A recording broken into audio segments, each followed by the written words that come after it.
we always thought of the domestic enemy as being a terrorist threat, that kind of thing. But we've realized that the new domestic enemy, the most insidious one, that new domestic enemy is the enemy who's going to ensure that your constitutional rights are not respected, that you're going to be forced to go along with things that either violate your conscience or are an outright lie.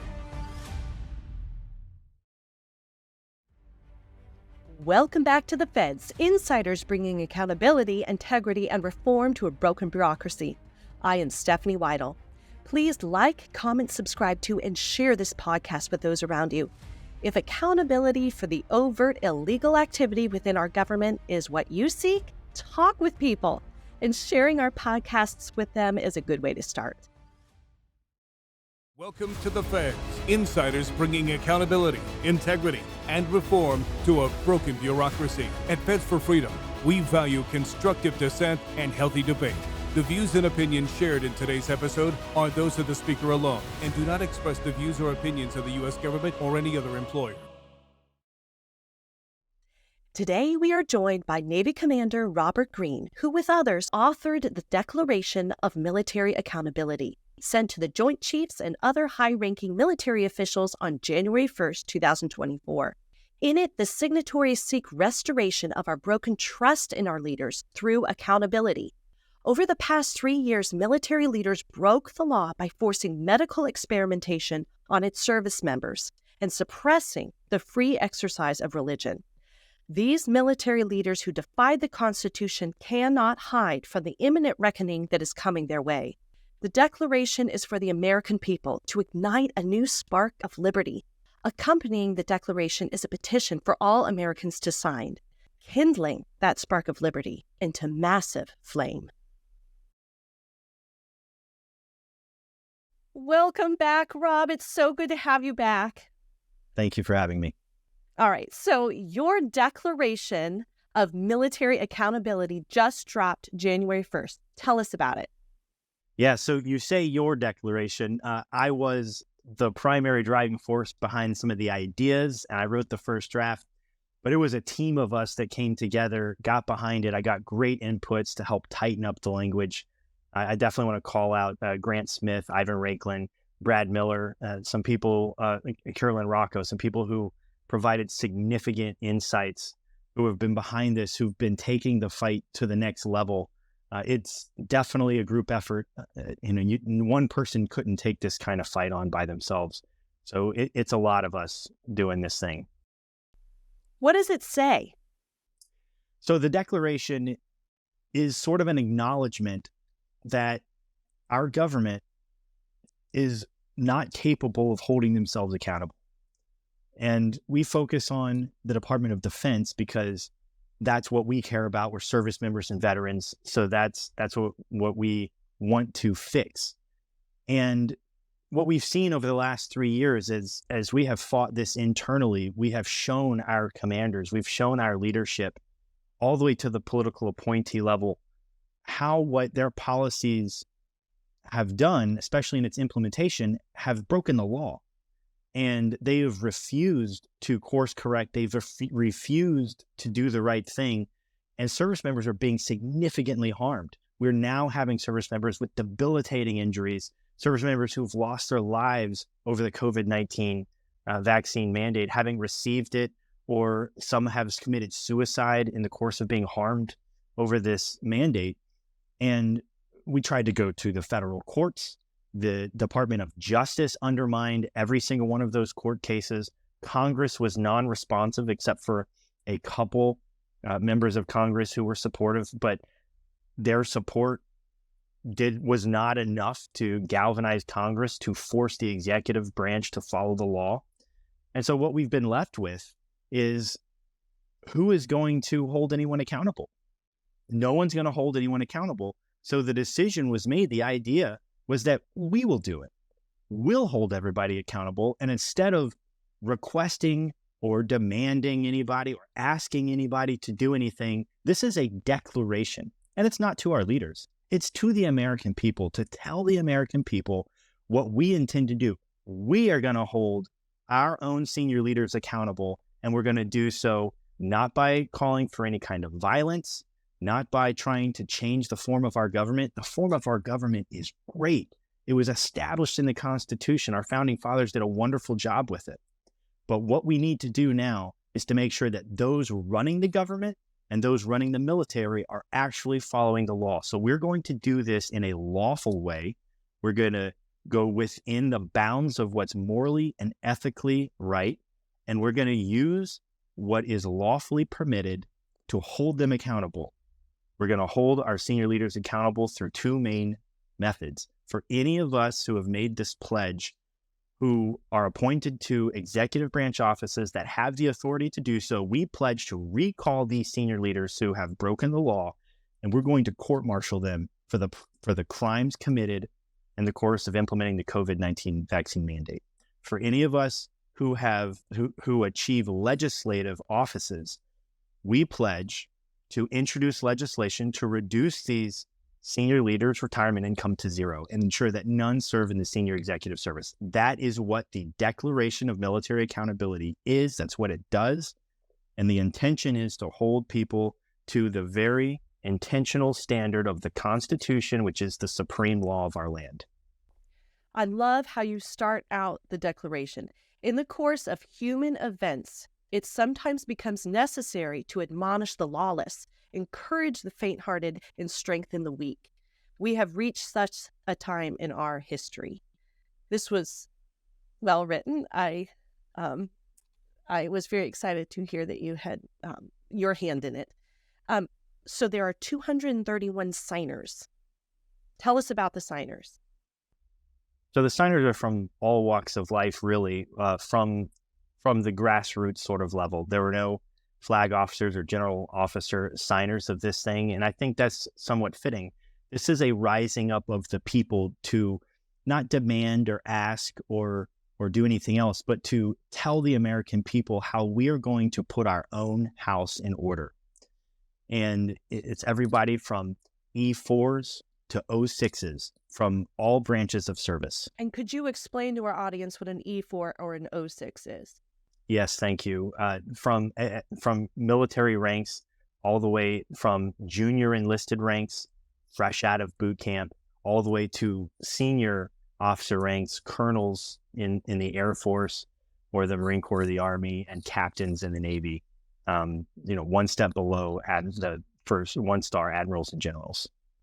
It is an incredible thing, and we'll continue with talking about the signers, but it is an incredible thing you've said. We're just trying to uphold the law here. This is what the military should be doing. And yet they're the ones breaking the law, trying to cover it up and not responding to people who are trying to uphold the law. Everything is backwards. And you're trying to make things right. And you say here, we pursue restoration through accountability. So there are 231 signers of this, but you have opened this up in a petition form for all American citizens to sign. What is your hope through the petition? So I was blown away by the response to this. I had hoped that it would make a splash, that it would help our senior leaders see what's going on in the military and how there's no trust in leadership anymore because of the crimes that have been committed. But the reaction we got from the American people who we addressed this letter to was completely blew me away. I was very surprised by it. I think at this point it's almost 3.5 million views from the original tweet from Brad Miller, who did the legwork of getting this into the hands of the American people once it was finally done and finalized with all the signatories on there. And we got clamoring of responses to so many of the signers asking to join. How can I sign? How can I support you? What can I do? We want to jump in and we want to help. We're part of this. We the people, even non-service members, they care about their military, they care about their country, and they don't want it falling into this decadence and decay that we're headed towards. And so we realized that we needed to do something to expand this. And so the petition was the natural outcropping of that expanse. And so the petition, any American can come in and sign that petition, and you're making a similar pledge to hold government leaders accountable to follow the law and not trample constitutional rights. Let me ask, what is the action plan after people sign the petition that accompanies the declaration? And is there a threshold number that we need to reach to do something, like to do the next step? What is the action plan? Well, the threshold number is one. One person. Every single person who does it, that is a massive threshold. The pledge is to do everything you can. For most people, that's prayer, that's supporting us, that's speaking the truth, that's standing for truth when they tell you to do something that is against your conscience or violates common sense. One person is huge in that environment. So the threshold is always one. Be that person to make a pledge and to do the right thing and uphold what you believe in. In terms of what you can do next, sign this petition, show support, and then go out there and do something. Pray if that's what you're called to do. Run for a local office, run for a school board, get involved, or show support through word of mouth. There's any number of things. Not everybody who signed our Declaration of Military Accountability is called to run for Congress or to become the Secretary of the Army. Not everybody who signs the petition is called to run for office or do anything like that either. What they are pledging to do is everything that they can do, everything that God has ordained for them in this time. And for most people, that is going to be influencing those around them to stand for truth when the government tells you to follow a lie. Within the group that signed the original declaration, there were how many freedom fighters that are now running for Congress? So at my count, I'd have to go back and look, but I think there were 8 members, 8 veterans who are currently running in 2024 for congressional legislative offices. I think there's a couple that are running for state level offices. So it's not insignificant. And some of these veterans are incredible. I think they're going to do great things. But this letter itself is completely non-political. These individuals are running for political office, but that's not what this letter is about. This letter is about demanding that we follow the law. The law, the supreme law of our land is the Constitution, and it is a nonpartisan document. So if you're all about making sure we support and uphold the Constitution, there is absolutely nothing partisan about that. This document cannot be claimed to be anything other than fulfilling our oath. So January 1st, Brad Miller sent this document to whom? So in our discussions, we talked about how are we going to initially release this. And so the decision was made, we should tell our senior leaders, like we have always done since the beginning of this thing, let's start with our bosses. Because when we started fighting the lawlessness that we saw, we started internally, directly up our chain of command to our immediate supervisors. When that failed, we went above them. When that failed, we went above them, always staying within the chain of command, always doing the right thing. When ultimately we got to the very top of our military chain of command and realized there was no relief to be found, that they were not going to follow the law here, then we had to go to the federal courts and to Congress, which is our right under the law. Title 10, U.S. Code 1034 permits any service member to go to their congressman, and that is an absolute unrestricted thing that military leaders are not permitted to censure or to keep that communication from happening. So that is what we did. That was the next step. And ultimately, when all those avenues failed, as we discussed earlier in the program, when none of the 3 branches of government were able to achieve the accountability and ensure that the law was followed, then we went to the American people, whose consent is granted to the government to ensure that the law and the Constitution are followed. The National Review, it's interesting you say this. The National Review came out a couple days, I guess the next day, January 2nd, saying that the way that the military personnel went to social media with this declaration undermined the institution and of the military because they went beyond the chain of command. And it's one of the quotes is, active duty military members have no business participating in political theater like this. I laughed at that. Political theater, this is what they've been doing for years. The political theater with the mandates and the masking and also when they said that the declaration was beyond the chain of command, like they went to social media. You did the correct things within the chain of command, and nobody gave you the time of day. No one was listening. So how do you respond to the National Review article? Yeah, I did read that article. Thank you for sharing that. It's a good question. I think the author of that article, Mr. Noonan, I don't think he's read my book then. Defending the Constitution Behind Enemy Lines. Had he read that book, then he would see very clearly how our chain of command broke the law in implementing the COVID-19 vaccine mandate. It's very important to realize that, because for an order to be lawful, it must be two things in accordance with the manual for court-martial. That order must not violate the statutory rights of the recipient, that means the law, and it must not violate the constitutional rights of the recipient. If the order violates either of those, it is an unlawful order, in which case a service member has not only the right, but the obligation to resist that order in every way possible. And so what we're doing by trying to enforce the law and trying to uphold the Constitution is we are actually fulfilling our oaths to support and defend the Constitution. And so Mr. Noonan, I agree with some of what he wrote in that article. I agree that things have gotten all completely out of hand in the way that things have gotten political. But if like I said, it didn't seem like he read my book. It certainly didn't seem like he even read the Declaration of Military Accountability either, because we are advocating nothing except following the law. And so the Constitution, as we discussed, is not a partisan document.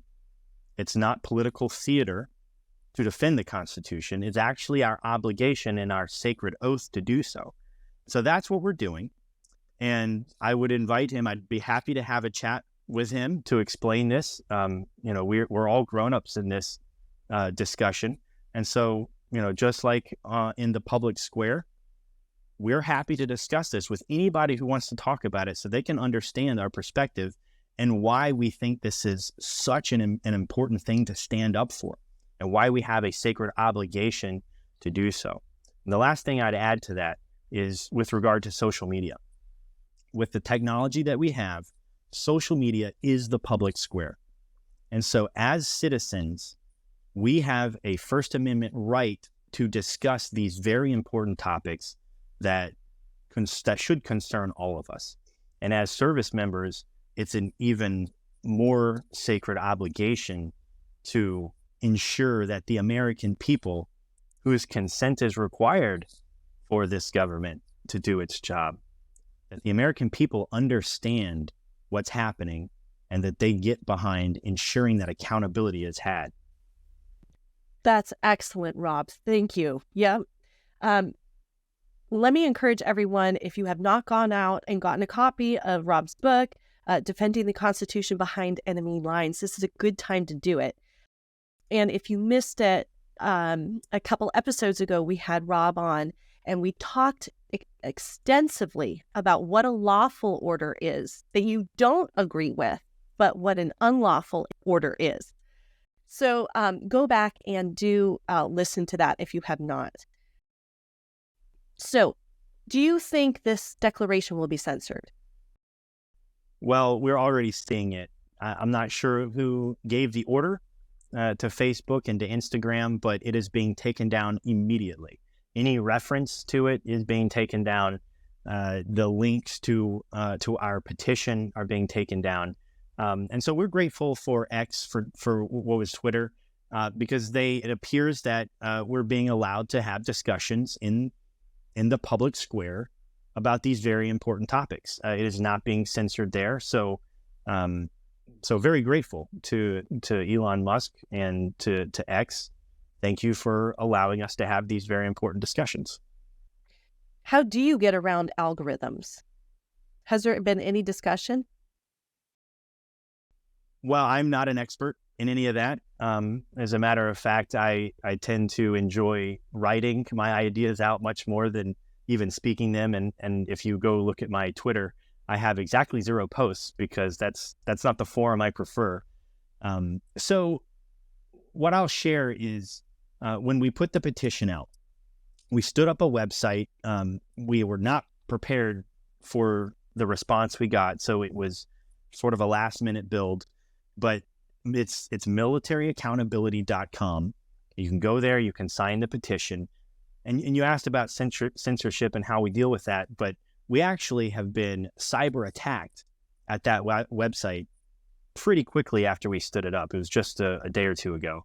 And we had people coming in and trying to deface the website. We've had attempts at overwhelming the website, kind of resource-based denial of service type attacks. And so, I mean, I think it indicates that we're over target and that we're finally having discussions that should matter. And the American people need to take heed when those who are doing wrong appear to be trying to make sure that the word is not received by the American people. That's the thing that you most need to hear. Yes. So I would encourage everyone, please go to militaryaccountability.com. You can download the full PDF of the Declaration of Military Accountability. You can see everyone who signed, like the Founding Fathers, bold. And you can also take a look at our petition and sign that and make a similar pledge to help hold our government accountable. Have you found backing from current Flagstaff officers? In a word, no. Pretty simple. We've had very, very little support from almost anyone. Any support has been from a very, very small select group of retired flag and general officers who have offered support. We are strategically aligned with a few of them. And there are some very supportive supervisors and senior people, but it's a very small number. And right now it's everyone's being very quiet, and they're waiting to see. They're waiting to see what happens, I think, and they're waiting for those who are willing to stand up to win this thing. So what we need is for them to join us, demand accountability with us, stand up, be bold, help us win this thing back. Demanding accountability is what all of us want to do. And thank you for writing this. Thank you for standing so strong. You encourage many by your stance. I have been wanting to ask this for some time. Your book, Defending the Constitution Behind Enemy Lines. Who is the enemy? Yeah, thank you. So I reference in the book that I felt like I was behind enemy lines as I was going through the retaliatory feelings, the attempts made to enforce a mandate on me that violated my conscience that I couldn't go along with. And then the way that our leaders egregiously kicked people out. We had people who, not in our situation, but it's very hard. It takes a long time for the military justice system to operate. You would see very often people who commit crimes, assaults and burglaries and things that are pretty heinous, and there's no question about it being a crime. There's no question about it being a violation of specific articles in the Uniform Code of Military Justice. Yet these people who commit some of these, horrible types of assaults, it would take 18 months to finally get them kicked out. But now you have a very questionable order that we can demonstrate and did demonstrate violated specific elements of the law and violated constitutional rights and those who stood up for their religious rights under the First Amendment. And they were being kicked out sometimes in weeks. Why this dichotomy? We've never done this kind of thing before. And so, frankly, I wish I had a better answer for why senior leaders went along with this. But what we saw was, unfortunately, indicative of where we're headed as a country if we don't turn this thing around. So accountability is key here. Rob, thank you so much for coming on. So what can people do besides sign the petition? And I asked you this at our last interview. So what's your answer? Well, it's get involved. It's stand for the truth. We're in the middle of a fifth generation war. I think we talked about that a little bit as well before. And so it's a battle for hearts and minds. And you cede ground to the enemy if you go along with something that violates your conscience or that you know is not true. And what I would share to all of your viewers and your listeners is that enemy that you have to stand up against. That enemy is those who would trample your constitutional rights. We swore an oath to defend those in uniform, to defend the Constitution against foreign and domestic enemies. We always thought of the domestic enemy as being a terrorist threat, that kind of thing. But we've realized that the new domestic enemy, the most insidious one, that new domestic enemy is the enemy who's going to ensure that your constitutional rights are not respected, that you're going to be forced to go along with things that either violate your conscience or are an outright lie. So that enemy who certainly made many of us in the military feel like we were behind enemy lines, that enemy is the one trampling your rights. You must stand up for your rights. So get involved. Do not go along with lies. That is what we can do. So sign this petition, sure. Make the pledge with us, absolutely, to hold people accountable. But then go out there, get involved, and make sure that your fellow citizens do not see you doing anything but upholding your beliefs and the truth. Thank you so much, Rob. Thank you. Thank you for having me. Very grateful to have this discussion and for using the platform that you have with Feds for Freedom to keep getting this message out there.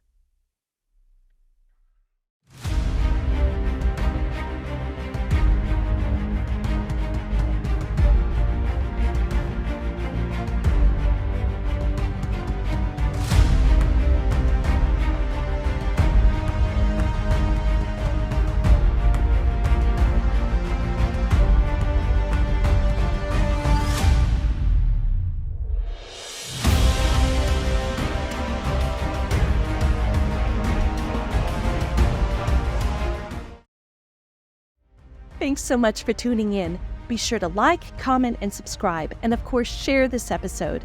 Visit our website at fedsforfreedom.org. I'll see you next time.